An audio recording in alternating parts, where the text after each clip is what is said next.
लेकिन ज्यादा से ज्यादा क्या करोगे? हार्वर्ड से पढ़ करके आओ या बेरमो के सरकारी विद्यालय में पढ़ो। विद्या का, मैं इधर बैठे हुए जितने भी विद्वान लोग बैठे हुए हैं, एजुकेटेड लोग बैठे हुए, लिटरेट बैठे हैं, उनसे पूछता हूं, विद्या का उद्देश्य क्या है? एजुकेशन का उद्देश्य क्या है? किसके लिए अपने बच्चों को पढ़ाते हो? तुम खुद किस लिए पढ़े थे? किसके लिए? एम्प्लॉयमेंट के लिए, नथिंग एल्स। रोटी, कपड़ा और मकान, एक दुकान, दो दुकान, 5 दुकान, 7 दुकान, उसके बाद सीधा स्मशान। यही है तुम्हारी जिंदगी। रोटी, कपड़ा और मकान। 70 साल की जिंदगी में 1 से 5 दुकान किए और फिर 4 कंधों पर स्मशान चले गए। इसी के लिए पृथ्वी पर आए थे। सारी जिंदगी टेंशन, सारा जिंदगी दुख, सारा जिंदगी डिप्रेशन, सारा जिंदगी हाय हाय, सारी जिंदगी कर्ज, सारे जिंदगी रिश्तेदारों को मनाते रहे, एक दूसरे से नीचा देखने और दिखाने का काम चलता रहा और उसके बाद एक दिन तुम्हारी मृत्यु आ गई। हमने सुना था कि मनुष्य का जीवन सबसे सार्थक होता है। दुर्लभो मानुषो देहि देहि नाम क्षणभंगुरः तत्रापि दुर्लभम मन्ये वैकुंठ प्रिय दर्शनम। ये दुनिया में सबसे ज्यादा का, सबसे अधिक, सबसे ज्यादा प्रभावशाली मानवीय जीवन है। क्या ये जीवन है? क्या इस जीवन के लिए मनुष्य को श्रेष्ठ बोला गया? ये कौन सी श्रेष्ठता है तुम्हारी? तुम चैन से सो नहीं सकते, तुम चैन से बैठ नहीं सकते, तुम पड़ोसियों का उत्थान नहीं देख सकते, तुम दुख को हैंडल नहीं कर सकते। राम जी के जैसा सत्ता चला जाए, उसके बाद भी जब माता कौशल्या पूछती है, राम तुमने सब काम कर लिया ना, सारी पूजाएं कर ली ना, कल मेरे बेटे का राज्याभिषेक होने वाला है, कल तो युवराज बनेगा। तो धीरे से राम जी कहते हैं, मां मेरे पिताजी इतने छोटे थोड़ी हैं। बोला क्या हुआ? मेरे पिताजी ने निर्णय किया है कि छोटे से राज्य अयोध्या का मुझे युवराज नहीं बनाएंगे। पिता दीन मोहि कानन राजू, उन्होंने मुझे बन का राजा बना दिया है, मुझे बन का विराट राजा बना दिया है। ये राम है। रातों रात सत्ता छिन गई पर अपने पिता को कह रहे हैं, मेरे पिता ने मुझे बन का राजा बना दिया। मां अयोध्या छोटी है, मैं बड़ा हूं ना। तो कहा तू इतना छोटा राज्य संभालेगा? तू बन का राज संभाल। जा, लाखों ऋषि महर्षि तेरा इंतजार कर रहे हैं। कई सबरी तुम्हारे लिए बैठी हैं, कई सुतीक्षण बैठे हैं, कई सरभंग बैठे हैं, कई जटायु तुम्हारे लिए बैठे हैं, कहीं सुग्रीव बैठा है बाली से लात खाए। जाओ सबका उद्धार करो। और इसलिए राम को वनवास दे दिया। पर तुम्हारे जीवन में ऐसी स्थिति आ जाए तो तुम्हारे बच्चे आत्महत्या कर लेते। नंबर कम आ जाए, अगर पिताजी ने कह दिया, माता जी ने, अगर तेरा 80% से कम आया, शर्मा जी के बेटा से अगर तेरा नंबर कम आया तो मैं जहर खा लूंगी। बच्चा देखता है नंबर तो आया 60%, घर आते आते सोचता है आखिर माता पिता ने कहा है हम जहर खा जाएंगे, वो क्यों मरेंगे, हम ही खा जाते हैं। इतना प्रेशर क्यों पढ़ने का? क्या पढ़ा रहे हो? मशीन बना रहे हो बच्चों को। गधों की तरह बोझ टांग दिया है यहां पर। क्या करोगे? 2 रोटियां ही तो कमाओगे ना, 2 कपड़े ही तो पहनोगे ना, इतने ही ना, किससे कुछ ज्यादा? रावण और राम की वृत्ति में क्या अंतर है? इतना ही तो है। रावण कहता है कि दुनिया में जितना भी सुंदर है वो सब मेरा होना चाहिए, सब मेरा है। राम जी कहते हैं जो मेरा है वो सबसे सुंदर है। यही राम और रावण के विचार में अंतर है। जो मेरा है वो सबसे सुंदर है। दुनिया का सब सुंदर मेरा करने में तो रावण बन जाओगे। इस वृत्ति का अंतर है। यही राम और रावण का युद्ध है। जो प्राप्त है वही पर्याप्त है, नहीं तो सर्वत्र दुख व्याप्त है। जो प्राप्त है वही पर्याप्त है। मेरे पास जो कुछ है वही है। परिश्रम करो, पुरुषार्थ करो, प्रार्थना करो, पर रो मत। वही है वही जो राम रुचि राखा, को करे तर्क बढ़ावा हिंसा का। इसका मतलब ये नहीं कि आलसी बन जाओ। अगर मैं भी ये कह के पढ़ा होता कि राम जी का कथा होगा तो राम जी कराएंगे, तो क्या राम जी हमारे घर में एरोप्लेन घुसा देते एयर इंडिया को? क्या करते? हमें आना पड़ा, हमें निकलना पड़ा वृंदावन से आकर के दिल्ली आना पड़ा। दिल्ली से हमें फ्लाइट लेनी पड़ी, फ्लाइट से आकर के रांची लेना पड़ा। रांची से 2.5-3 घंटे में हम और अन्नू बैठ करके साथ साथ में यहां तक पहुंचे। तब जाकर के बेरमो फूसरो पहुंचे। यहां घाटी ऐसी ऐसी, पूरा झारखंड। हम तो चैतन्य महाप्रभु को याद करते आ रहे थे कि हे महाप्रभु हरे राम हरे कृष्ण हरे राम हरे कृष्ण।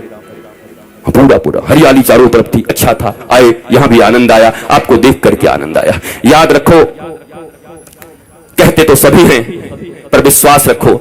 दोनों भुजा उठा के कहता हूं, मेरे लिए बस एक ही आह्लाद है, न कोई चढ़ावा न कोई सामान। बस हृदय से आकर के बैठ करके राम का गुणगान सुन लो, यही मेरी दक्षिणा है। अगर तुम्हारे मुख से राम और कृष्ण के नाम निकलने लगे, तुम्हारे बच्चे अगर शिवाजी और छत्रपति महाराणा प्रताप इत्यादि की तरह होने लगे, विवेकानंद होने लगे, तो मेरी दक्षिणा मुझे मिल गई है। इससे ज्यादा क्या चाहिए? कपड़े भी हैं, गाड़ियां भी हैं, आश्रम भी हैं, बहुत कुछ है। अब क्या करूंगा? मैं अकेला हूं। अकेला नहीं हूं, मेरे साथ 8 अरब लोग हैं। वसुधैव कुटुंबकम।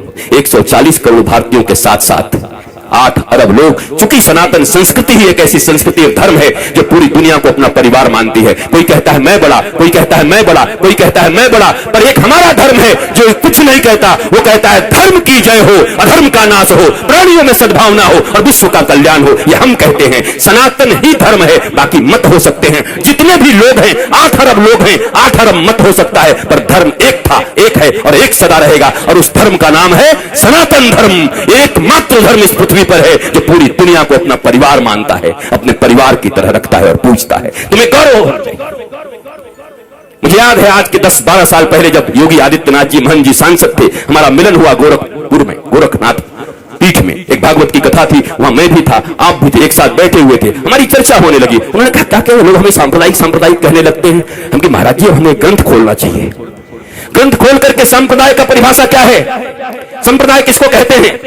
सम्यक प्रकार से हमारे पूर्वजों ने जो हमको प्रदान किया है, जो विचारधारा, जो अपनी विचारधारा, पवित्र विचारधारा हमारे पूर्वजों ने हमें प्रदान किया है, उसको कहते हैं सम्यक प्रकार से विचारों को प्रदान करने की प्रक्रिया को संप्रदाय कहते हैं। और अगर इसे संप्रदाय कहते हैं तो महाराज आज के बाद आप कह दीजिएगा टीवी चैनलों पर कि गर्व से कहो हम सांप्रदायिक हैं, हमारे पूर्वजों ने हमको जो विचार दिया है उसको लेकर के हम इस दुनिया में चल रहे हैं। लज्जा क्यों करते हो, शर्म क्यों करते हो। ये अनपढ़ लोग, ये गंवार लोग जिन्होंने मैकोले की शिक्षा विद्या पढ़ा करके तुम्हें पीछे की ओर ढकेल दिया, तुम सच्ची बात भी कहते हो तो कहने के लायक नहीं रह जाते हो। सांप्रदायिक कोई खराब शब्द नहीं है। संप्रदाय शब्द भारत का सबसे प्यारा शब्द है, सनातन संस्कृति का सबसे प्यारा शब्द है। पर तुमको संप्रदाय के लिए क्या पढ़ा दिया गया, तुष्टीकरण और संप्रदाय पढ़ा दिया गया तुमको। यहाँ तुष्टीकरण नहीं, यहाँ 140 करोड़ लोगों के संतुष्टीकरण की बात होती है। यहाँ 8 अरब विश्व के लोगों की संतुष्टीकरण की बात होती है। यह है सनातन धर्म। तुम्हें गौरव होना चाहिए अपने धर्म के ऊपर, पर तुम बैकडोर में रहते हो, पीछे रहते हो, क्योंकि तुम्हारे पास ज्ञान नहीं है, क्योंकि तुमने हिंदी नहीं पढ़ी, तुम इंग्लिश पढ़ रहे हो। न हिंदी न इंग्लिश, ये मिली जुली। मुझे ताज्जुब तब लगता है जब भोजपुरी सिनेमा के एक्टर भी जब टीवी पर आते हैं तो एंड आई इफ यू, अरे भोजपुरी में पिक्चर बनाए, भोजपुरी में बोल। ये हिंदी एक्टर जब आते हैं सिनेमा बनाएंगे, हिंदी बनेंगे, कूली बनेंगे, गांव के आदमी, पर जब आएंगे तो एंड आई एंड दिया मेरी जान आंखें, अरे हिंदी बोल भाई। तुमको इन हिंदी वालों ने सुपरस्टार बनाया है, टेटे टेटे इंग्लिश बोलता है बैठ के। पर हमारे देश में अंग्रेजी बोलना मतलब एजुकेटेड होना, ज्ञानी होना। ये भारतीयों इस गुलामी से कब निकलोगी। इस दुनिया में सबसे रीच लैंग्वेज है तो संस्कृत है, और सबसे पुअर लैंग्वेज है तो इंग्लिश है। संस्कृत के पास 1,74,00,000 से ज्यादा वर्ड्स हैं। करोड़ कह दिया, अरब। इंग्लिश के पास कितने हैं, बेचारा हर साल 2-4-10 बढ़ाते रहता है। हमारी कितनी बढ़िया संस्कृति है, मौसी, चाची, मामी, वहां सब आंटी, पता ही नहीं कौन क्या। Brother and brother in law, बताओ, sister and sister in law, वो लॉ के अनुसार सिस्टर है और ये कैसी सिस्टर है, ये क्या है। This is language. बोलने दो जो बोलते हैं, तुम भी सीख के रखो, पर गौरव तो अपनी संस्कृत पर करो। संस्कृत में गाली भी दोगे ना तो बड़ा आनंद आएगा।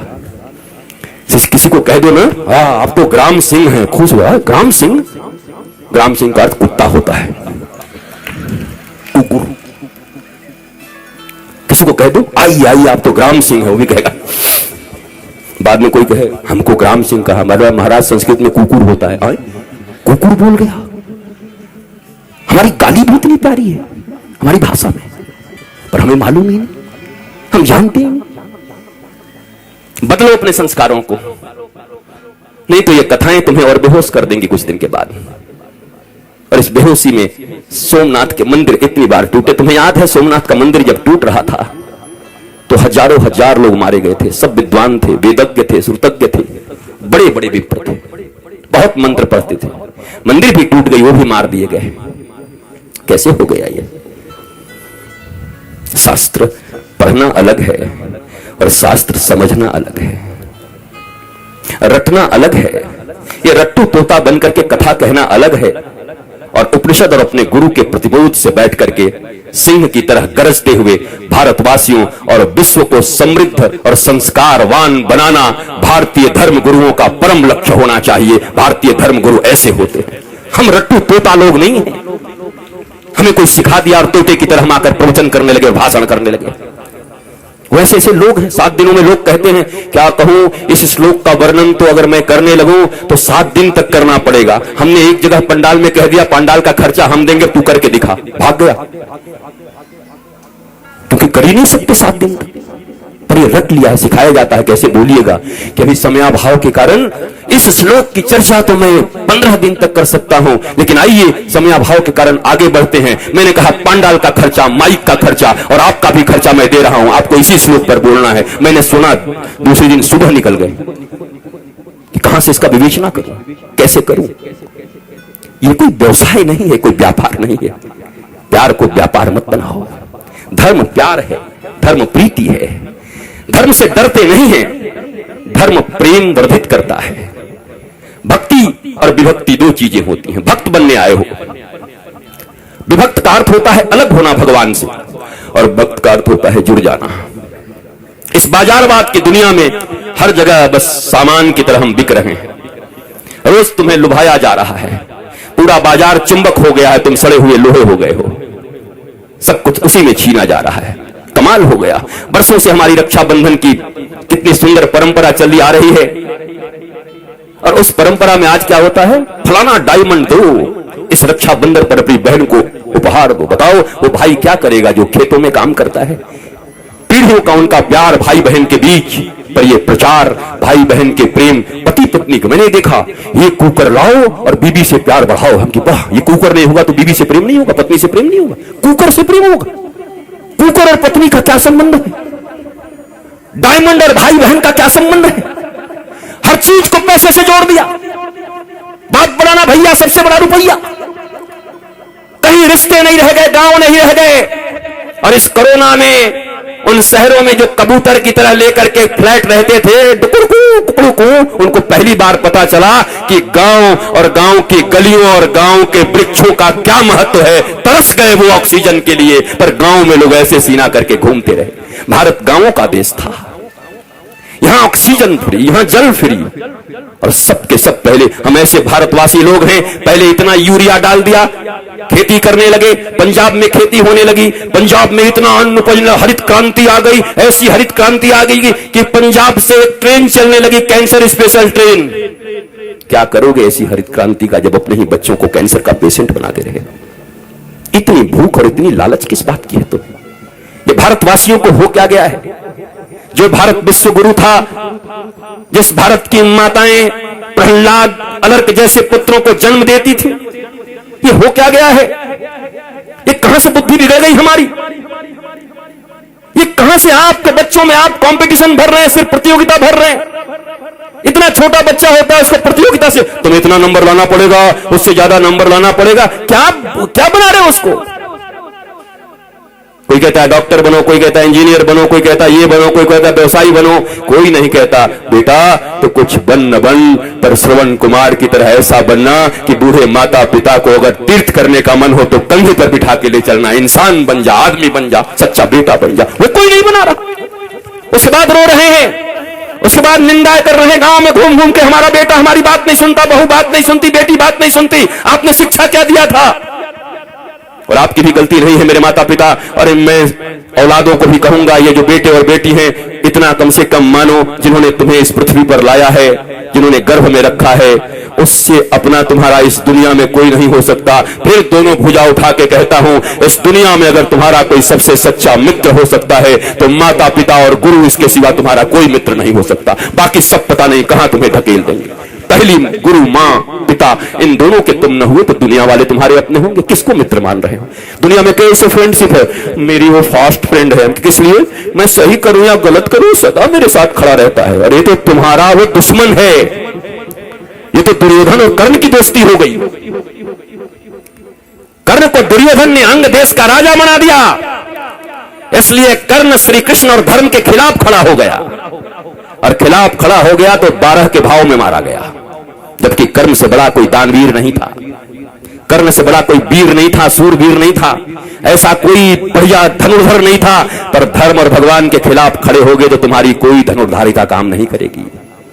धर्मो रक्षति रक्षितः, जो धर्म की रक्षा करता है धर्म उसकी रक्षा करता है।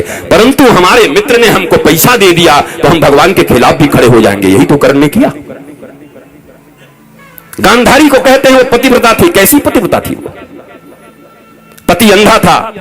पतिव्रता का अर्थ होता है अंधे पति को अपनी दोनों आंखों से वो दिखाती, हर चीज बताती, पति की आंख बन जाती, तब पतिव्रता कहता। पति तो पहले से अंधा था, वो भी पट्टी बांध करके दुर्योधन अन्याय पे अन्याय करता रहा, पर धृतराष्ट्र की तरह गांधारी भी आंख बंद करके बैठी थी। वो कैसी पतिव्रता हो सकती है? और अगर पतिव्रता थी तो अपने 99 पुत्रों में से एक को क्यों नहीं बचा सकी? अगर इतनी ही पतिव्रता थी तो उनका आशीर्वाद उनके पुत्रों को क्यों नहीं मिला? तुम मारे गए सबके सब कुरुक्षेत्र के मैदान में रक्त रंजित होकर के क्यों पड़े रहे सब? क्योंकि धर्म नहीं अपनाया। पतिव्रता ये नहीं होता। अगर पिता नहीं समझ पा रहे हैं तो मां का यह कर्तव्य है कि अपने बच्चों को कुपथ से जाने से रोके। नहीं नहीं नहीं, इट्स नॉट गुड, मत जाओ इधर, ये ठीक नहीं है, तुम्हें धर्म पथ पर चलना है मेरे बेटे, तुम धर्म पथ पर चलो। पर हम सब बस एक ही चीज सिखा रहे हैं, बढ़िया कमाना